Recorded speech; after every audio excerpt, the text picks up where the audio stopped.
번째인데요. 자기화 또는 본인의 캐릭터를 만들어라. 캐릭터는요, 작품 속에 등장하는 인물이에요. 캐릭터는. 그러니까 원래 캐릭터는 작가에 의해서 만들어져요. 근데 그 캐릭터가 누구에 의해서 완성됩니까? 연기자에 의해서 완성되는 거예요. 첫 번째인데요. 변화되지 않으면 인정받을 수 없다. 생각과 언어 변화가 있어야 됩니다. 남이 하는 거 그대로 모방만 해가지고 그럴듯하게 시를 썼다고 해서 다른 분들한테 인정받는 건 아닙니다. 아무리 시를 쉽게 쓸지라도 반전이 있으면 통한다. 그런데요, 요즘 그렇잖아요.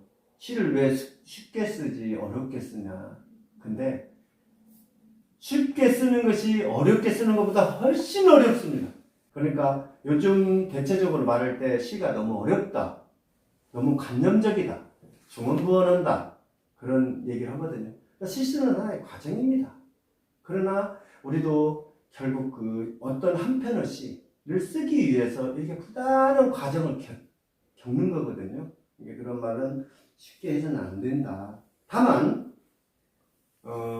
좀 우리가 알아듣게 시를 썼을지라도 그 뒤편에 젤로 말미나 그 3분의 2 지점 아래쪽에 반전으로 그 언어를 도취할 수만 있다면은 굉장히 잘 쓰는 시가 됩니다.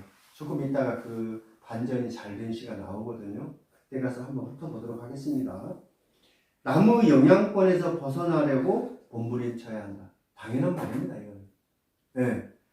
그 다음에 제가 좀 더 중요한 그 얘기를 하나 해보면, 관조하라는 말, 관조. 제가 항시 얘기하잖아요.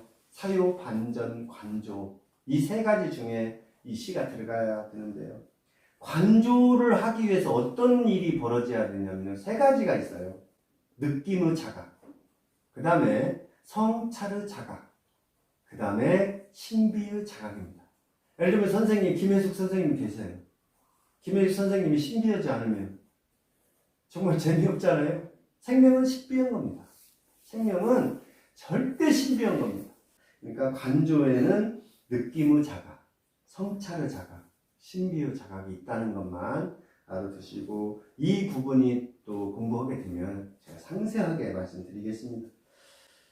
자, 그런 의미에서요, 한 편의 시를 이제 읽어보고 갈 텐데요.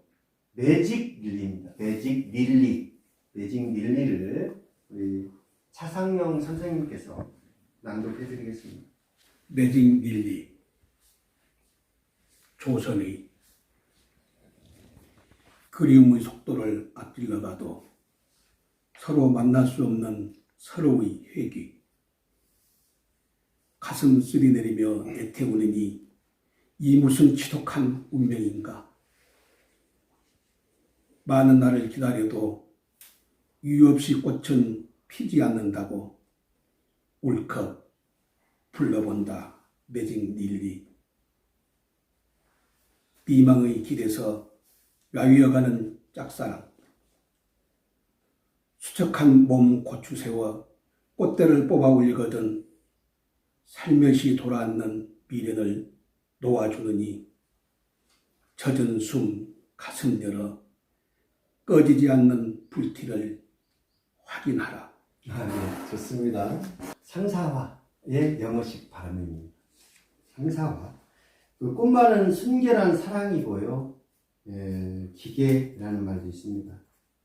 상사화는요, 수선화과의 여러 해 사리풀인데요. 우리가 흔히 꽃무릇과 혼용해서 써요.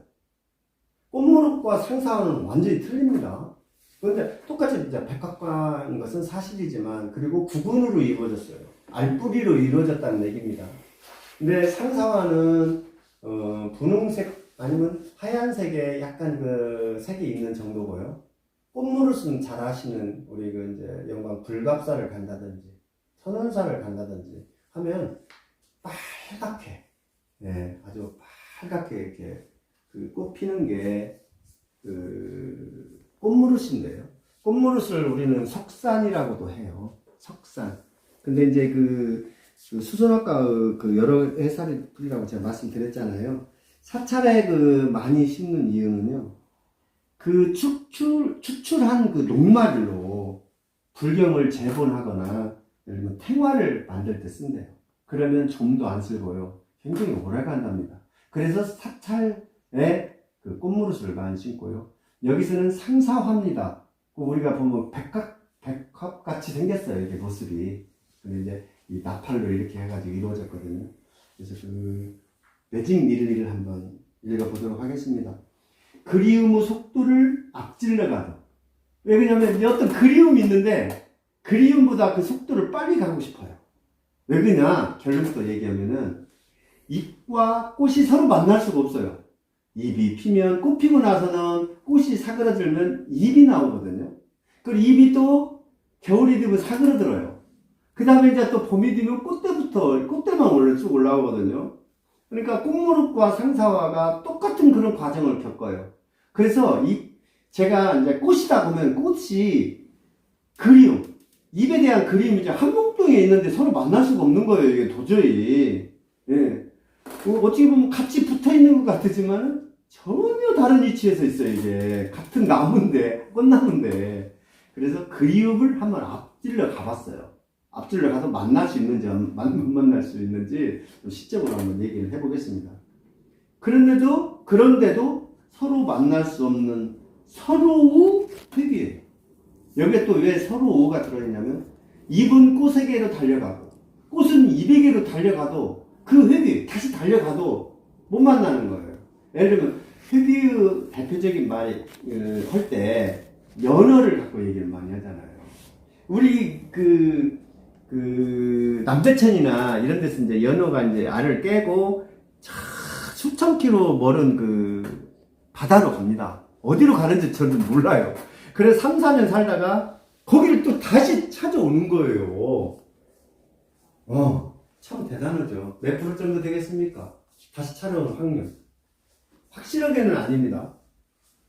몇 프로 정도 될 것 같습니까?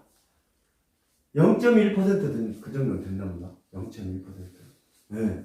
1000마리면 한 마리. 그러죠. 0.01, 0.01. 1000마리면 한 마리 정도로 그렇게 된대요. 근데 이제 그거는 확실한 통계는 저는 잘 모릅니다. 어디에 써 있는 것만 제가 했기 때문에 이게 정확한 정보는 아니다는 거. 그래도 그 3, 4년을 그렇게 하고 성숙해가지고 알을 낳아 그 자리로 온다는 거. 정말 대단한 거예요. 정말 대단한 거. 우리가 어디 골목 하나 갔다가도 몇 년 있다가는 못 찾아갑니다. 우리가 차를 타고 이렇게 운전하고 갔는데 거꾸로 올라오면 못 와요. 저도 길치지만은 못 오는 사람 많습니다. 여러 번 안 해도 모르는 사람 있더라고요. 제가 아는 분들도 그런 분 많이 있어요. 가슴 쓸어내리며 애태우느니 이 무슨 지독한 운명인가? 지독한 정도가 너무 심하다. 지독하다. 애를 그렇게 태워도 절대 만날 수가 없어요. 만날 수가 없습니다. 사그라든다면 입이 나오게 돼 있으면 식물 구조 확산으로. 그래서 여기서 운명이라는 것은요, 운명은 숙명이라고도 하는데요, 모든 사물을 지배하는 불가피한 필연의 힘, 이 필연의 힘을 우리는 숙명 내지는 운명으로 얘기하고 있어요. 예측할 수 없고 초논리적으로 작용하기 때문에 우리가 다시는 거부할 수가 없어요. 그러나 우리가 작은 운명, 우리 인간이 바꿀 수 있는 작은 운명, 내가 열심히 해서 내가 가나이라는 운명을 벗어나야 되겠다. 이런 정도 운명은 우리가 해낼 수 있다고 그렇게 말들도 많이 하고 있습니다. 자, 다음 장입니다. 많은 날을 기다려도 이유 없이 꽃은 피지 않는다고 울컥 불러본다. 매직 릴리. 울컥. 격한 감정이 갑자기 심하게 치밀어 오는 걸 울컥 그러죠. 제가 퀴즈 한번 내볼게요. 아주 간단한 퀴즈입니다. 꽃이 피는 이유는 첫 번째가 뭡니까? 꽃이 피는 이유. 첫 번째는요, 종족 보전입니다. 네. 그 다음에 벌나비를 불러들여서 채밀을 이루거든요. 채밀. 꿀을 생산한다는 얘기입니다. 근데 우리가 벌의 소중함이라는 걸 잘 모르더라고요. 벌나비의 소중함이란 이루말 할 수 없습니다. 우리가 이 지구상에서 10% 벌오고 나비만 없으면요, 생산량이 엄청나게 떨어집니다. 아니 자가 수정하는 거 빼놓고들 그 변화든지 이런 거 자가 수정하는 그 식물들 있거든요. 요걸 빼놓고는 타가 수정하는 거 그런 것은 벌 나비에 의해서 타가 수정하는 식물이 굉장히 많거든요. 그게 벌이 10% 없을 때 그 소출되는 게 엄청나게 진짜 인간이 살 수 없을 정도로 될 수 있대요. 그래서 우리가 자연의 이게 그 규정한 카테고리가 무너지면 안 된다는 겁니다. 대단한 거예요. 그 다음에 이제 어떻게 보면 꽃이 피는 세 번째 이유는 인간을 위해서 하는 거죠. 그러니까 종족 보전을 위해서 그러는 거고, 여러 가지 이제 벌나비 이제 이런 것들 또 결국 인간을 위한 건데, 우리 자연에서 어떤 것도 소중하지 않는 것은 없습니다. 정말 소중합니다. 우리가 코로나 이렇게 지금 장기적으로 가는데 자연 그쪽으로 이제 공부하시는 분, 그런 학자분들은 우리가 너무 자연을 훼손해서 이제 이러는 것 있고, 이제 인간의 욕망 때문에 이렇게 될 수 있다, 되고 있다라고 하는 사람들도 있어요. 물론 우리가 이제 그 바다라든지 이 지하수 오염도 지금은 미세 플라스틱이라는 이런 어마어마한 것이 바다에서 둥둥 떠다니지 않았습니까? 우리 물고기를 바닷고기, 물고기, 민물고기를 먹어도 미세 플라스틱을 우리는 먹고 있는 거예요. 어쩔 수 없어요. 지하수도 다 오염돼가지고 우리가 아무리 피우려 해도 피할 수 없는 부분이 있습니다. 이건 다 인간이 만들어 놓은 우리가 큰 재앙이다. 후손에 대한 재앙이다. 이렇게 하니까 지금부터라도 그 쓰레기를 버린다든지 함부로 뭘 한다든지 이것은 좀 금기해야 됩니다. 서로 간에. 예. 미망의 길에서 야이어가는 짝사랑. 미망. 사리에 어둡고 갈피를 잡지 못하고 체념하는 것. 미망이며 미망. 야이어가는 짝사랑. 짝사랑. 입은 꽃에게 짝사랑하고 꽃은 입에게 짝사랑하는 거예요. 알 수가 더 서로 만날 수가 없는 겁니다. 예. 그래서 야이어 가요. 짝사랑을 하게 되면 야이어 가게 돼 있어요. 이거는 사람이든 꽃이든 동물이든 짝사랑하면 마르게 돼 있습니다. 수척한 몸 고추 세워 꽃대를 뽑아 올리거든 살며시 돌아오는 미련을 놓아주느니. 미련, 품었던 감정이나 생각을 딱 끊지 못하는 거죠. 우리는 사람이 서로 이렇게 생각하고 서로 만나는 것은 그 미련이라는 끈 때문에 그렇습니다. 그리움이라는 끈 때문에 그렇습니다. 그러니까 우리는 단체 생활을 하고 우리 자꾸 전화도 하고 안부도 묻고 그러는 겁니다. 젖은 숨, 애달픈 마음이에요. 가슴 열어 꺼지지 않는 불티를 확인하라. 마음속 사랑을 확인 또 해보는 거예요. 이렇듯이요. 시 한 편 한 편이 시인의 삶이라면 동시대를 공감할 수 있는, 예를 들면 추억 속 향수로 재현될 수 있습니다. 우리가 어떤 거든지 시를 쓰게 되면 추억 속 향수로 우리는 사는 거예요. 우리가 인간이 살면서 가장 중요한 게 뭐겠습니까? 저는 돈은 아니라고 봐요. 네, 돈 필요해요. 도구 정도로만 필요한 거예요. 저는 감히 말하건대 추억이라고 생각해요.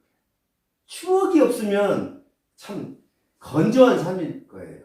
그래서 우리는 추억을 잘 만들기 위해서 예를 들면 참고 견디고 싸우기도 하고 그러잖아요. 네. 그래서 추억을 잘 만드는 사람이 가장 잘 사는 사람이다.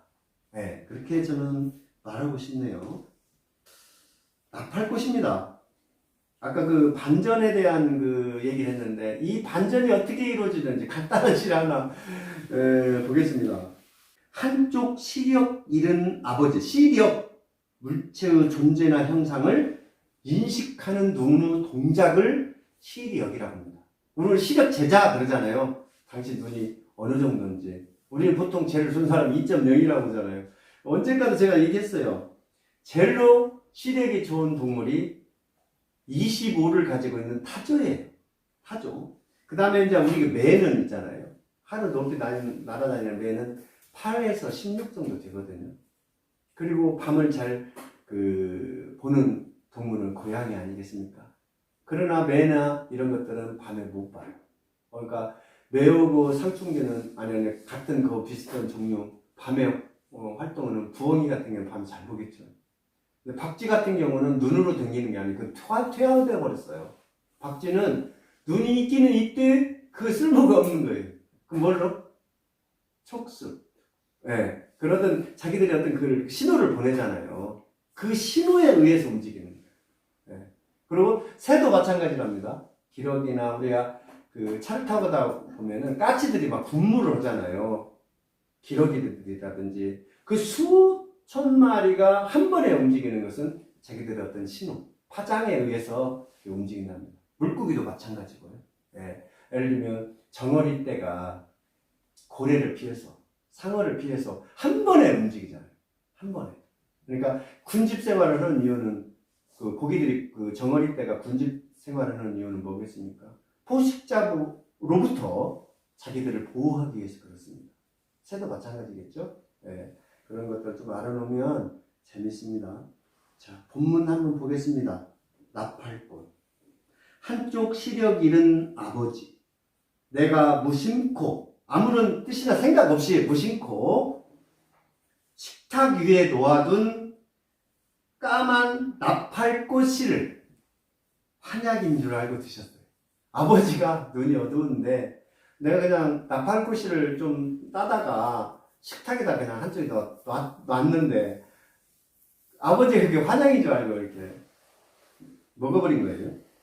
아침마다 창가에 나팔꽃으로 피어나 자꾸 웃으시는 아버지. 참 멋있는 것 같아요. 이렇듯 시가 너무 짧잖아요. 저도 이렇게만 쓸 수 있으면 좋겠어요. 그냥 네, 한 몇 줄, 몇 탱 해가지고 좀 감정이 부쩍 느낌이 살아나는 이런 시들. 그러니까 여기서 그 환약이 예를 들면 환약 나팔꽃 씨가 환약으로 변하고 또 환약을 먹었더니 나팔꽃으로 피어나고 이런 게 이제 반전의 시입니다. 잘 나타나 있어요. 이 반전을 잘 나타낸 시인데요. 이런 소재를 찾도록 우리는 노력해야 돼요. 어떻게든지. 이렇게 짧지만 시가 완성도가 아주 높잖아요. 반치랭에 불과한 시지만 감동의 증폭이 큽니다. 이렇듯 시가 짧더라도 생명으로서 구조적인 형태를 갖추고 있으면 정말 완성도가 높은 그 생명체다고 제가 감히 말씀드리겠습니다. 이번에는요, 시로 보는 천년 방향입니다. 추월산 노을 한번 읽어볼 텐데요. 김혜숙 선생님께서 낭독해 드리겠습니다. 추월산 노을 조선이 말없는 산에 귀 기울어 본 적 있는가? 구름이 지나가거나 머무를 때 대지를 향해 굽이친 산맥이 길을 내준다. 산 거늘이 어둠을 앞세워도 타작마장의 파장 물어두면 외지로 보낸 자식들 생각에 서산 마루에 오르던 어머니. 노를 뭉쳐서 힘껏 던지면 별이 되어 뜰까. 쭈글쭈글해진 공이 굴러가는 방향을 잃은 것처럼 월삭이 된 달이 초승달로 떠오를 때까지 마음의 빈틈을 따라 흐르는 은하수는 다만 어머니의 눈물. 당신에게도 청춘의 시절이 있었을 것이다. 모든 바깥을 아우르고 석불이 된 추월산은 어머니 숨구멍 같은 오래된 독거. 꼭 한번 체질력 좀 산문을 열어둔다. 네. 추월산입니다. 추월산은 잘 아셔요. 제가 옆산 이제 설명을 해놔서 저보다 더 잘 알 텐데요. 추월산은 전라남도 5대 명산 중에 하나입니다. 용면 그 월계리하고요. 순창 그 복흥이라는 면이 있거든요. 거기에서 이제 서로 도계를 이루어요. 이게 도경계선이라는 얘기죠. 전라남도와 전라북도. 그 담양읍에서 보면은 그 추월산이 형상이 스님이 누워있는 그런 형상인데요. 추월산은 인근 금성, 산성과 함께 임진왜란 때요 치열한 격전지였어요. 그러니까 동학대에도 동학군이 마지막으로 저항하던 그런 금성, 산성과 추월산입니다. 추월산 노을입니다. 추월산 중에서도 추월산 노을에 대해서 썼는데요. 한번 읽어보도록 하겠습니다. 말 없는 산에 귀 기울여 본 적 있는가? 말이 없죠. 그냥 누구나 쓸 수 있는 언어입니다. 구름이 지나가거나 머무를 때 대지를 향해 굽이친 산맥이 길을 대준다. 굽이친 구름이 이렇게 지나가는데 구름이 그냥 산맥을 이렇게 하고 이렇게 넘지는 않아요. 대체적으로 산맥을 타고 가요. 구름이라는 것이 기류를 대류가 있기 때문에 그걸 타고 가는데요. 구비가 있습니다. 구비. 근데 그 강이나 이제 구비는요, 강이나 강물을 따위가 굽이치는 것을 구이라고 해요. 구이. 그 다음에 이제 구비는요, 구부러진 곳이거든요. 근데 이제 구비라고 많이 하고 구비라고도 해요. 근데 이제 구비는요, 구이의 비표준어예요. 틀린 건 아닙니다. 사투리란 얘기예요. 구비라고 썼을 때. 근데 구비 한자로 다른 것이 있는데요. 구비 문학 할 때 입으로 전해지는 그게 또 구비라는 것이 있습니다. 좀 많이 써져요. 그 말이. 산그늘이 어둠을 앞세워도 저녁 어스름 무렵에는요. 이 나무도 보면은 이렇게 이 태양이 저쪽 서쪽으로 가면 산그늘이 이제 먼저 치잖아요. 그래서 이제 그 그늘 밑으로 가는데 그 산그늘이 딱 나타나면 그 시각에는 어둠이 이제 어둠을 미리 어둠에 앞서 저것들이 먼저 온다 이런 생각입니다. 타장마당의 파장 무렵이면 의지로 보낸 자식들 생각해 서산마로 오르던 어머니. 타장마당은 잘 알잖아요. 보리타작, 콩타작, 뭐 이런 타작, 파작. 끝 무렵이면 하여튼 요즘은 다 돈벌이를 위해서 대부분 그 어머니나 아버지 품에 있지 않고 다 의지로 나가 있습니다. 그 이제 아들이 올까봐서 이 저녁 무렵에 올까봐서 저기 마을 위에 한번 올라가 보는 거예요. 어머니가. 노를 뭉쳐서 힘껏 던지면 별이 되었을까? 이거는 줄을 딱 쳐놔야 되겠죠. 이건 뭐냐면 관조와 사유가 이제 지금 플러스 된 건데요. 노를 많이 쳐다봤어요. 오랫동안 쳐다보니까 그걸 이제 뭉치는 거예요. 노를 딱 이렇게 천이면 천이든 노을이든 무엇이든 공처럼 뭉쳐서 하늘로 딱 던지니까 별이 되어 반짝일까. 그러니까 노를 관조를 한참을 하고 생각을 한 거예요. 그래서 노를 관조를 가지고 사유로 끌어낸 겁니다. 이런 구절을 그렇게 말할 수가 있어요. 이게 사유 하나만 갖고도 안 되고요. 관조 하나만 갖고도 안 돼요. 그렇기 때문에 이런 그 구절을 저는 그냥 관조 플러스 사유다 이렇게 말하고 싶어요. 쭈글쭈글해진 공이 굴러가는 방향을 잃은 것처럼 축구공 쭈글쭈글해지면 발로 차도 지 멋대로 가지요. 제자리로 안 가고요. 월삭이 된 달이 초승달로 떠오를 때까지 달에 관련돼서는 여러 차례 했기 때문에 잘 아실 거예요. 그러니까 월삭 초하룻 날이에요. 초하룻 날에 그 달이 초승달 같은 달이에요. 지금 월삭이 된 달과 초승달은 같은 달이에요. 네, 같은 달. 같은 말이에요. 마음의 빈터를 따라 흐르는 은하수는 다만 어머니의 눈물. 내 어머니의 눈물은 우리 어머니들의 눈물은 은하수. 좀 고급스럽게 표현을 해봤죠. 예. 당신에게도 청춘의 시절이 있었을 것이다. 모든 어머니 풋풋하고 풋과일 같은 청춘 시절이 있잖아요. 예. 모든 바깥을 아우르고 섣불이 된 추월산은 이 담양 인근의 모든 그 의경, 바깥을 딱 아울러서 지금 어스름이니까 저게 딱 보면은 석불, 미륵불이라든지 석불처럼 딱 추월산이 그렇게 표현을 한 겁니다. 석불이 된 추월산. 이게 어스름 무렵이에요. 어머니 숨구멍 같은 오래된 독거. 추월산은 오랜 독거잖아요. 말없이 그 자리에 서 있잖아요. 1000년이 됐는지 뭐 500만 년이 됐는지 저는 잘 모르겠습니다. 예. 어떤 오래 혼자 있는 거예요. 꼭 한번 해질녘쯤 산문을 열어둡니다. 왜 그러겠습니까? 해질녘쯤에는 산문을 열어둬요. 뭐 항시 열어두지만 그때 또 열어주는 그 의미는요. 별이나 달이나 쩌난 자식이 혹시 오지 않을까 해서 산문을 그 어머니는 어머니 자신이 지금 추월산이에요. 근본적으로 지금 전체를 보면은요. 그 산문을 열어놓는 겁니다. 추월산이라는 말은 뭐냐면은 원래 가을 달이 뜨는 산 아니겠습니까? 추월산. 근데 봉우리가 보름달에 다을락말락할 정도로 그 높다 하여 붙여진 이름이에요. 추월산.